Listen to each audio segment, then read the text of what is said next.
কেউ বিশ্বাস করবে? এই ঢাকা সিটির মধ্যে এই বাসের শেখো। আসসালামু আলাইকুম। আমরা এখন 75 নম্বর ওয়ার্ডে আছি, কাইটপাড়া বাজারে। সিটি কর্পোরেশনের ভেতরেই এই এলাকা, কিন্তু নিজের চোখে দেখার আগ পর্যন্ত বিশ্বাস করা সম্ভব না যে এটাও সিটি কর্পোরেশনের মধ্যে একটা এলাকা। নিজেরা টাকা দিয়ে ওনারা কিছু রাস্তাঘাট তৈরি, এই যে এই রাস্তাটা আমরা নিজেরা করছি। 2 লক্ষ টাকা উঠায়া এই এলাকার লোকদের কাছ থেকে এই ব্রিজ করছে। একজন অসুস্থ ব্যক্তিকে হাসপাতালে নিতে যতখানি এখানে বেগ পেতে হয়, হাসপাতাল কই যান, চিকিৎসা কই করেন? মুখ দেওয়া যায় মানুষ, আবার এই যে হরাজি যায়।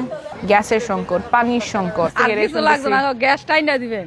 রাস্তাঘাটের সমস্যা কিন্তু আসলে শুধু রাস্তাঘাটের সমস্যা না, যাতায়াত, কর্মসংস্থান, জীবিকা, শিক্ষা, স্বাস্থ্য সব কিছুতেই এটা প্রভাব ফেলে। কিন্তু বছরের পর বছর এই জায়গায় অবহেলা এবং বঞ্চনাই রয়ে গেছে। ট্যাক্সের পয়সা নেওয়ার সময় কিন্তু 1 পয়সা এখানে কম দেওয়ার সুযোগ নাই, কিন্তু সেবাগুলোর ক্ষেত্রে শুধু অবহেলা। সেই জায়গায় যাতে ন্যায্যতা এনশিওর হয়, ন্যায্যতা নিশ্চিত হয়, যার যেটা প্রাপ্য সেটা যাতে আমরা দিতে পারি। বেশি লাগবে না, ঢাকার অন্যান্য অঞ্চলের চেয়ে বেশি প্রয়োজন নেই, কিন্তু ন্যায্যতা যাতে হয় সেজন্য আমরা কাজ করব।